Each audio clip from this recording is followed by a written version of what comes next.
On this prequel episode, we're following up on To All the Boys I've Loved Before. We're learning about stories with multiple plot lines. And previewing Holes.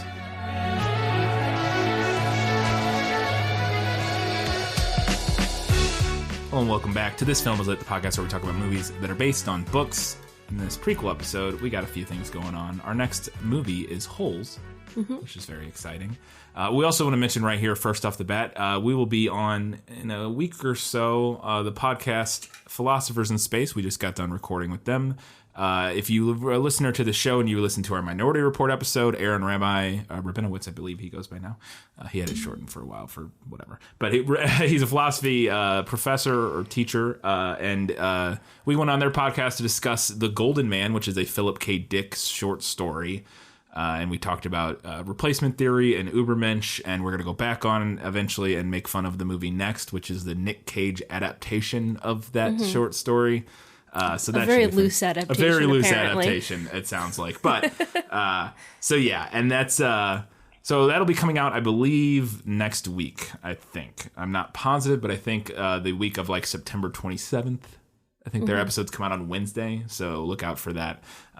Just look up Philosophers in Space, and you will find it. And yeah, next week. So let's do our poll follow-up, though. Katie, what did people think of To All the Boys I've Loved Before? All right, well, we didn't get a ton of votes this time. That's okay. Yeah. So the movie won out overall. It got more votes on Twitter. The book did get more votes on Facebook. Okay. So make of that what you will. Make of that what you will. We got some good feedback from Jennifer on Facebook about why she preferred the book.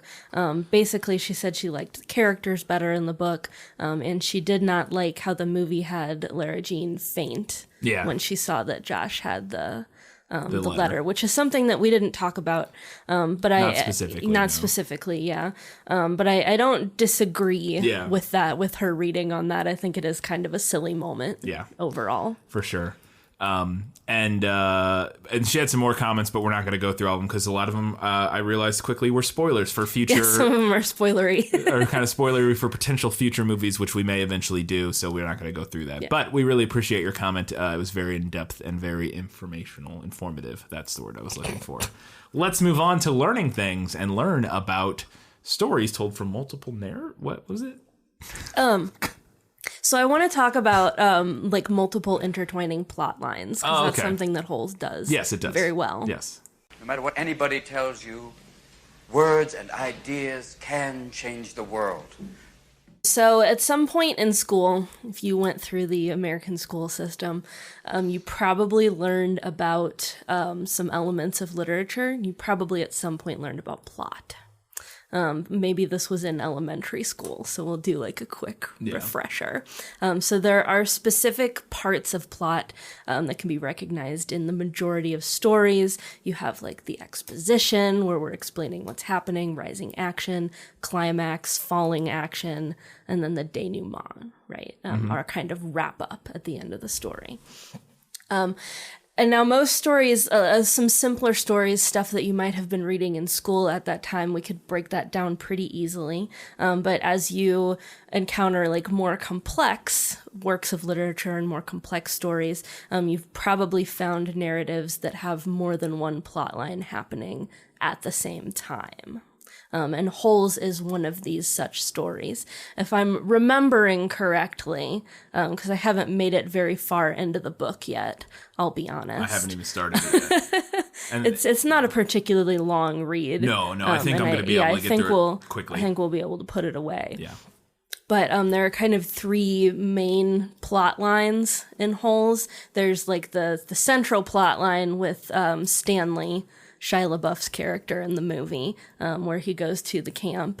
And then there's the plot line with his ancestor back in like Greece, I want to say, or Italy, like back somewhere in Europe. Not Romania or something like that? I feel like I remember it being Greece. I really truly don't remember. I could be really, really wrong about that. I truly don't remember, but... And then there's the plot line with kissing Kate Barlow before she was actually kissing Kate, right. And Sam, the Onion Man.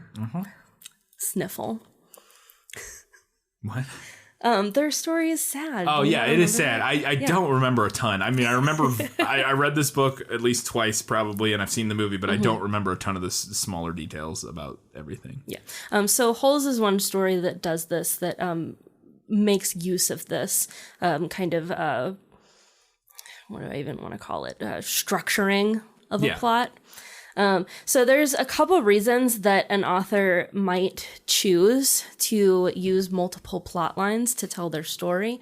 One reason is to emphasize themes. If they're not asking you to follow the actions and circumstances of one protagonist, you might find like multiple characters, multiple situations that contribute to that message, that theme that the author wants to communicate. So by following like several like interconnecting characters, interconnecting stories, that way the writer can keep adding to their message. Another reason, a more like kind of practical reason, is that if you just have like a single hero pursuing like one single end goal, sometimes a story can get a little bit boring in the middle, can get a little bit stale if there isn't enough conflict there. So sometimes through the use of multiple plot lines, we can explore a story in new ways while we increase that conflict at the same time. Certainly, I think without the other plot lines, the middle of the story where Stanley's just like digging holes every day might have gotten a little bit, it might have dragged down a little bit. Yes. But by having each individual story, and then by having each individual story kind of arc at its own climax, you can give the reader more places to feel that tension and give them like more lulls where they can momentarily relax. Yeah, for sure. Yeah, I agree. I thought it was really, I remember being very I don't know if this was maybe the first book I read as when I was younger that did this type of storytelling. Yeah. It may have been. And I remember being very struck by it and it blowing my little mind when these stories like clicked into place at the end and you're like, what are we learning? And then it's like, oh. My 5th grade teacher read this to us and it for sure blew my mind. Like that moment when you realize how all of the stories interconnect. Yeah, like it's like that moment where the gears just come together and then fireworks go off. And you're like, what? Yeah, exactly. Yeah. Like I said, I do vividly remember that experience reading this book. Speaking of this book, let's learn a little bit about it and do Holes book facts. Yeah. You and your family will be cursed for always and eternity.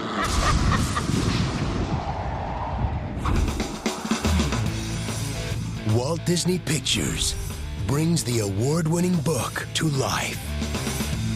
Holes. So this is a 1998 young adult novel written by Louis Sachar. I had to look up how to pronounce his last name because I wasn't sure, but according to him, it rhymes with cracker. So there you go. Cracker Sachar, right? So now we know. Now we know. And the plot of this book, in case we don't remember, kind of explores, well, I guess we already talked about that. Yeah, I'll skip that note. Exploring the actions of a lot of different characters, how the past affects the present, that kind of thing. And then they touch on themes like racism. We talk about homelessness, illiteracy, lots of like really good, important thematic elements that I think are good for young people to think about. So the book was both a critical and a commercial success. It won the 1998 U.S. National Book Award, as well as the 1999 Newbery Medal. And I know I've mentioned this before, but a Newbery is a big deal. Yeah. It's kind of like a Pulitzer for children's literature. And in 2012, it was ranked at number 6 among all-time children's novels in a survey published by a school library journal. So it made like top 10 of like librarian all-time favorites. Yeah. Betsy Hearn of the New York Times applauded the novel's mystery and humor. She characterized it as a family read aloud. which I don't disagree with. No. I remember being like absolutely riveted Yeah. when our teacher would read this to us. I had never had it read to me. I read it myself, but I can see, definitely see how that would be the case. And it was an interesting experience for me too, because like at that point, like I had stuff read to me when I was like younger and didn't like really know how to read to myself yet. But like at that point, I was used to being able to go through something as quickly as I wanted to, and I'm a pretty fast reader. So it was like a new experience for me to have to like wait in between each chapter to find out what was going to happen. Yeah. Another interesting thing about this novel, I think, is that there are themes typical of folktales and fairy tales in it. We see that in Stanley's narrative, as well as in his ancestor, where they have to go on an adventure to like his ancestor has to go to win his love's approval, and he's eventually cursed by a witch, essentially. And then when we get to Stanley, we have this element of like bad luck that we're now blaming on this curse. And the whole family believes in the power of the curse, and he has to try to like break it. So we definitely have some like fairy tale elements there. For sure. Another interesting theme throughout the novel that we can kind of watch for are the use of names. The characters using names to like disassociate their lives at the camp from their lives back in the real world. And we have like use of names to demonstrate irony as well, like Camp Green Lake, not a lake, not green. Yeah. That's all I have. Oh, okay. You didn't end that in a tone that made me think you were done. You were like, not a lake, not green. Sorry. The end. I was like, okay, moving on. All right, in that case, let's talk about Holes, the movie.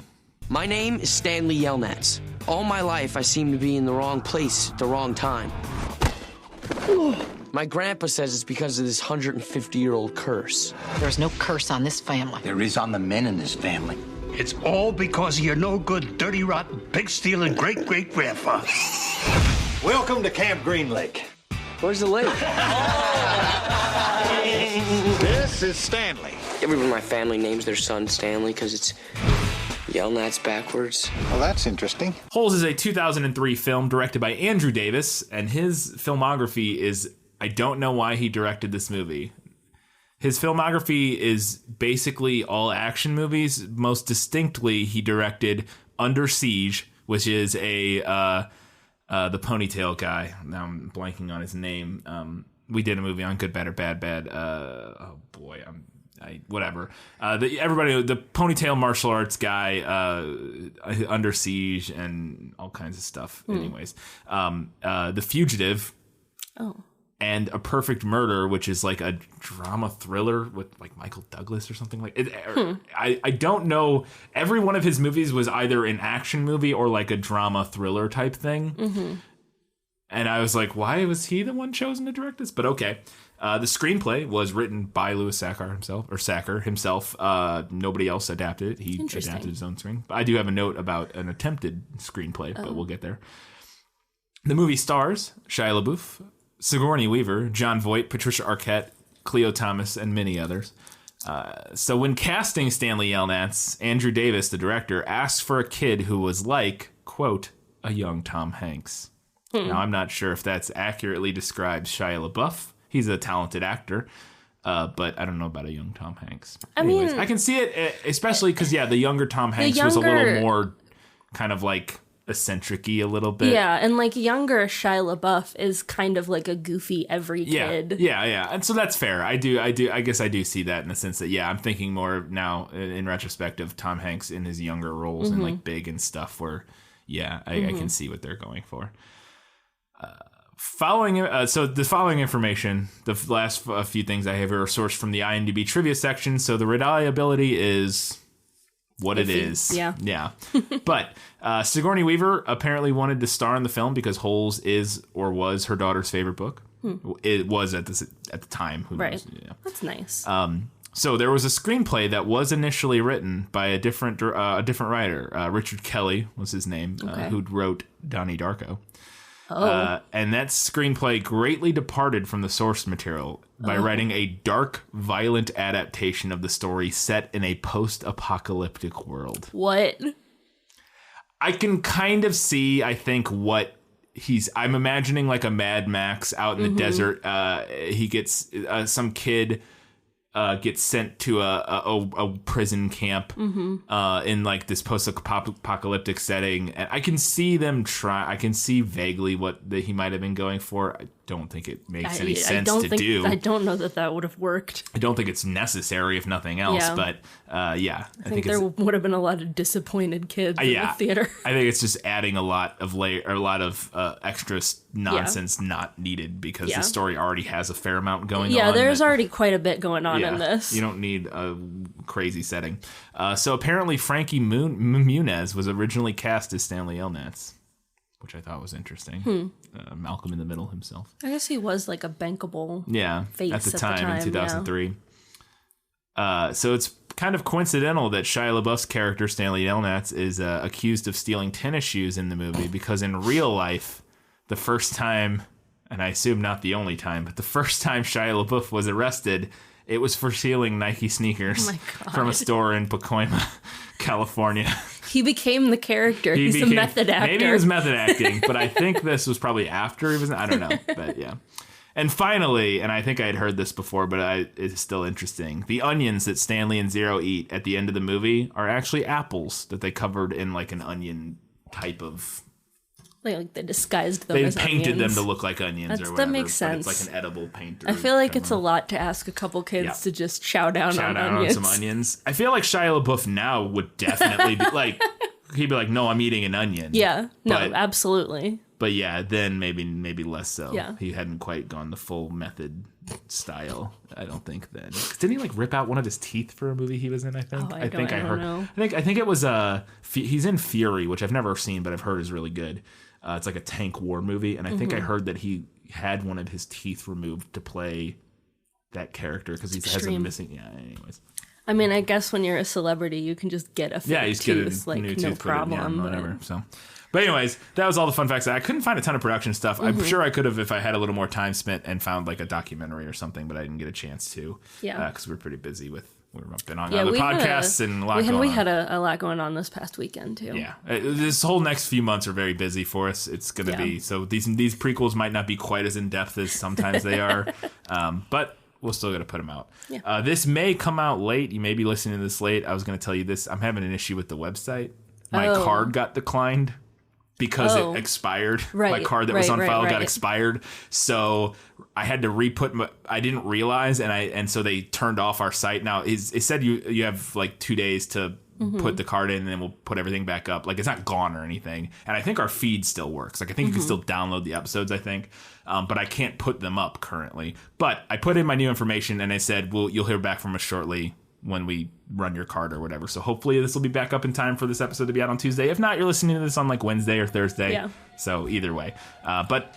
Next Tuesday will be our main episode for Holes. So come back for that, and I believe your sister may be making a return. She said she read it. Oh, shit. So I don't know what are we going to do, Katie? What are we going to do? We have to scramble. We got to scramble on this. All right, we'll come up with something. Yeah. When did she read it? Like, same as us, like 4th or 5th grade. If she doesn't reread it, she might not remember. Well... I know. I feel like we might be hard pressed to find someone in our age group. Hopefully, we'll come up with something. Hopefully, we'll come up with something. We'll see what we can do. In the meantime, guys, Alice, non-binary, and everybody else, keep reading books, keep watching movies, and keep being awesome.